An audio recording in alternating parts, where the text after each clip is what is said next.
Good morning, everybody. Today is March 3rd, 2025.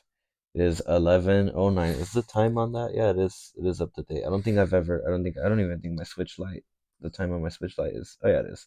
Okay, so you know what that means. It's the Switch One's 8th birthday. The Switch came out 8 years ago today. Now that one, I do find it easy to believe. I believe it.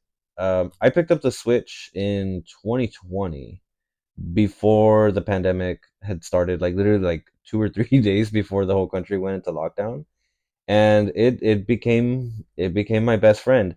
Not to like this degree. I didn't have a lot of games. Well, I guess I do have a huge digital library. So the Switch One is is honestly it's a pretty console, dude. I usually have this case on it. I've had this case on. You could tell like it's all worn out and shit.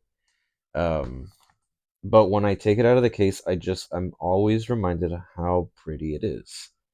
And of course, we have to appreciate that in such a sleek console because, I mean, this is cool, dude. It looks like a phone, right? It's not a phone. One thing about the Switch that originally kind of just got my attention is I wasn't really big on like Nintendo games. I don't have a lot of first party like games for the Switch, and the ones that I do, I've enjoyed them. They're like good games, they're quality games, they're definitely worth the $60. But I think it's all the other games that are on here. Because some of these games I've tried to look them up on the PlayStation. Here's the one thing. I know this is a Switch like appreciation video. The one thing I hate about the Switch is like the online. It's so bare bones, dude. Like you go to your page, you go to your page, and it's like it's boring. If you guys want to add me, you can stop it here and add me. Um, and yeah, you can see which friends are online and all that stuff, and that's cool. But it'd be cool if you had like achievements. It'd be cool if you could do the party chat thing. It'd be cool to do all that. But other than that, I think this is a really good start for Nintendo. I know they've kind of seemed to be starting with like every console since I don't know the GameCube, and then from the GameCube it went to the Wii, and then from the Wii it went to the Wii U, and then from the Wii U it was the Switch, which is where we're at now. And going forward, we're going to the Switch 2. I'm hoping that they can fix a lot of these things. The background, like being able to like put a background and customize this gaming thing with like the 3DS, how you could kind of put in like a row of squares or two rows and then or three rows or actually make folders. Like I think that'd be really cool, the accessory of it. But of course we're talking about the appreciation of it over the 8 years, and I think one of the biggest appreciations that like I have to appreciate about the Switch is the huge library that it has. It just has all the games that I'd like to play and all the games that I want to play.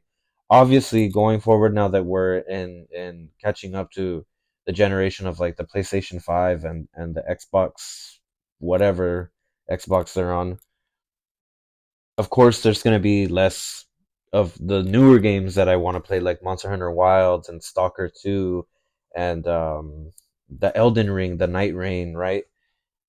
And a few more other games that are going to be coming out. I'm hoping that with the Switch 2, they'll be able to catch up to it. But enough about that. I want to talk about my top five Nintendo Switch games.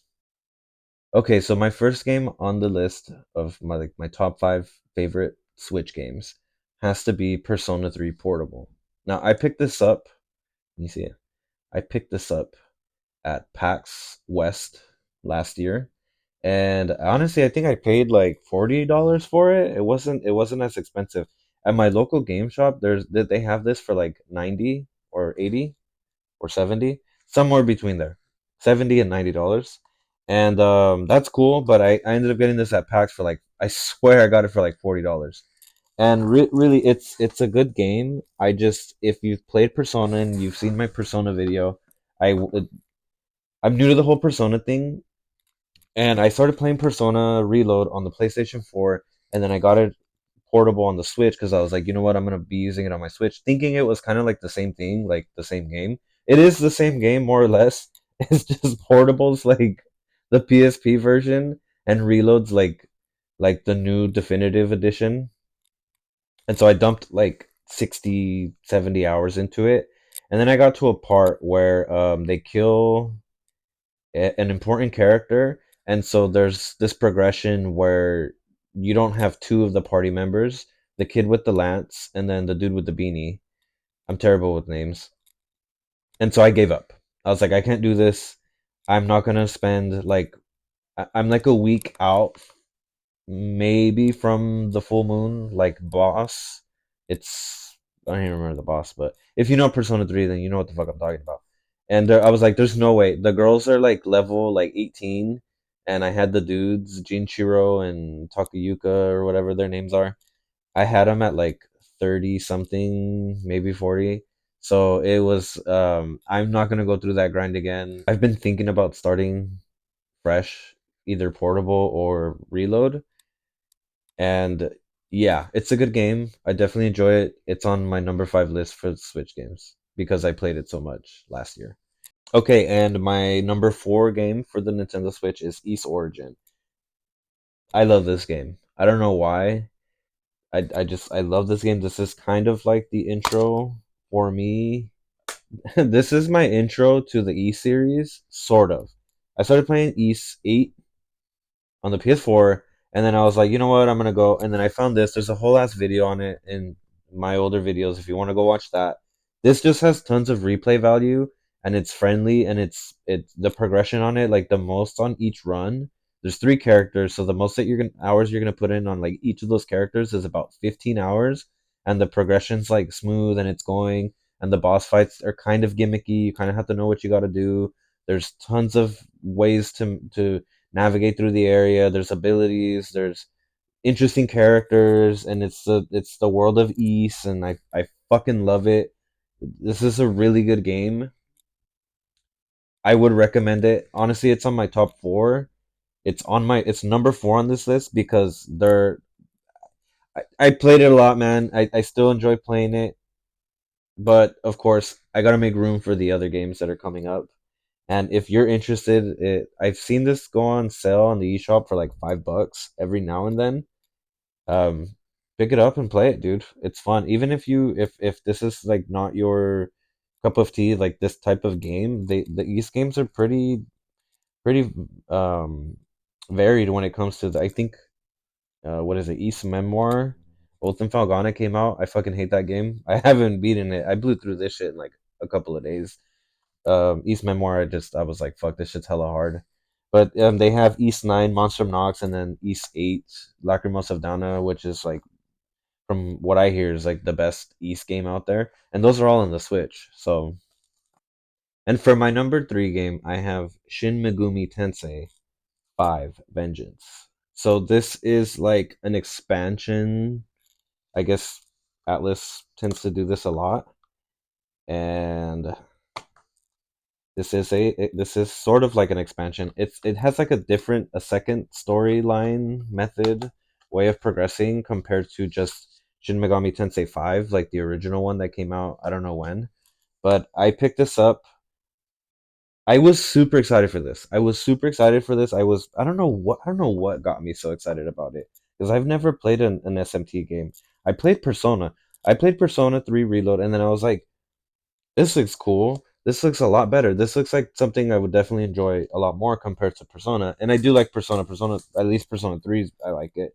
Um, but something about it, I guess the music and like the darker themes and the tone of the story, it just kind of it took my imagination, and I pre-ordered this, and I was like, I have to play it. I want to get it, and now I'm like a huge SMT fan.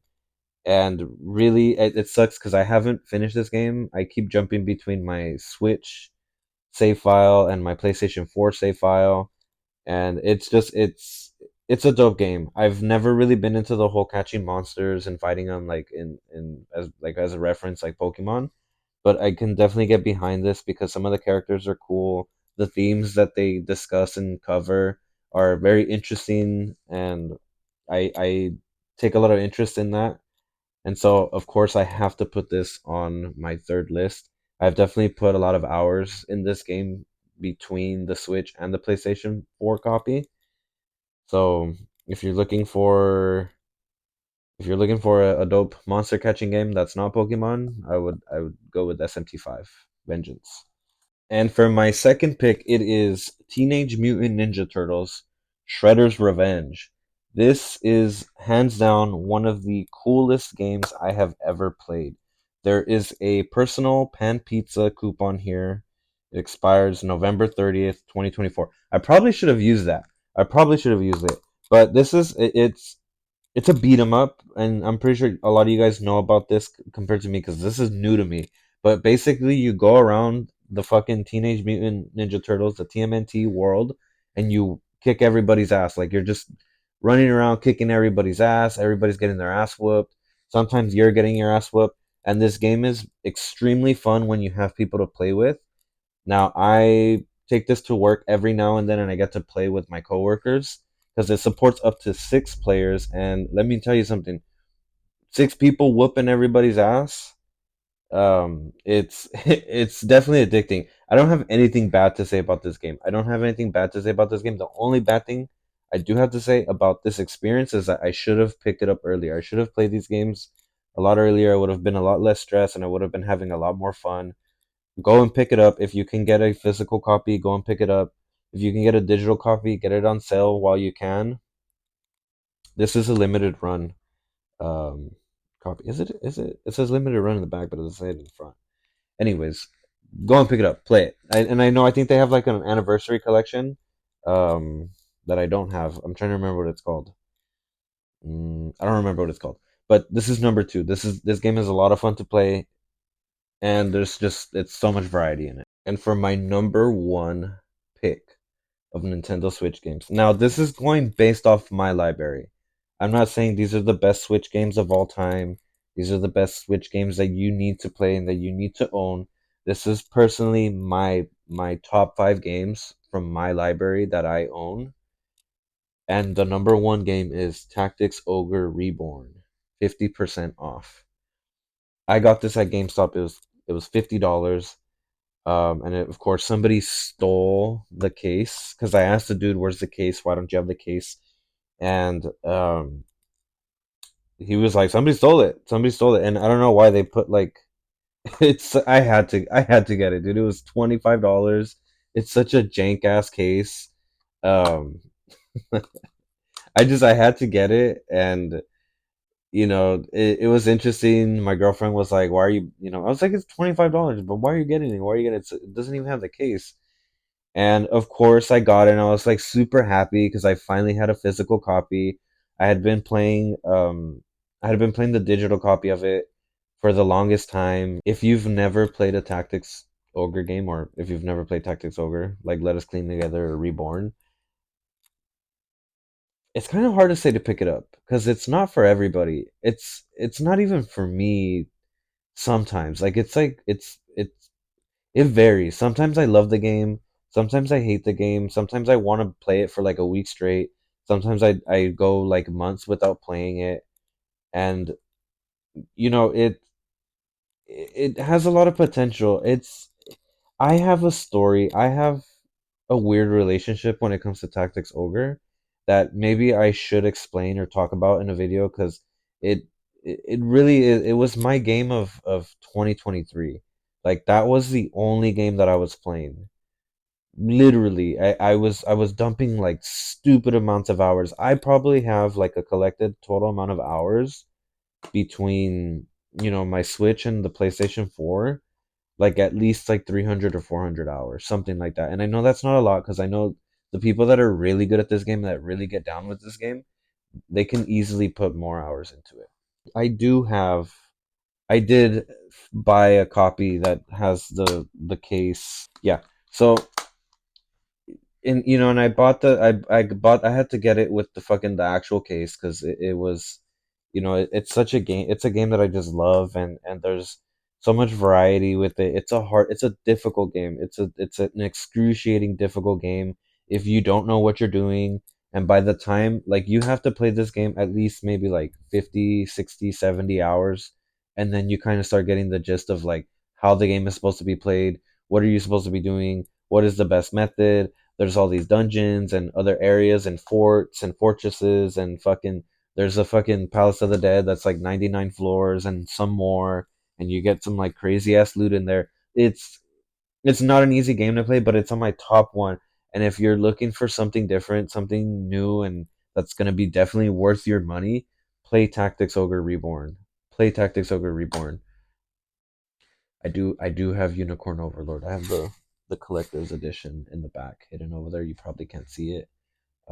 I was supposed to play that over the summer of last year, 2024, and I just I just never got around to it. I never got around to it. That's another game. I'm not gonna put it on the list, but that's another game that if Tactics Ogre, because I heard Unicorn Overlord, it's an amazing game. It's um it's done really well and it has a lot of variety to it. Play that one. If you can't do Tactics Ogre, play Unicorn Overlord. You've probably already played it. You've probably already played it. You probably enjoy it. You probably know more about it than I do.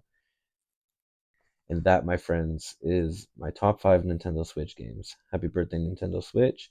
If you enjoyed this video, like and share and drop a comment. Let me know which is your favorite all time Nintendo Switch game and what are your thoughts on the upcoming release of the Nintendo Switch 2. What do you guys think? Let me know.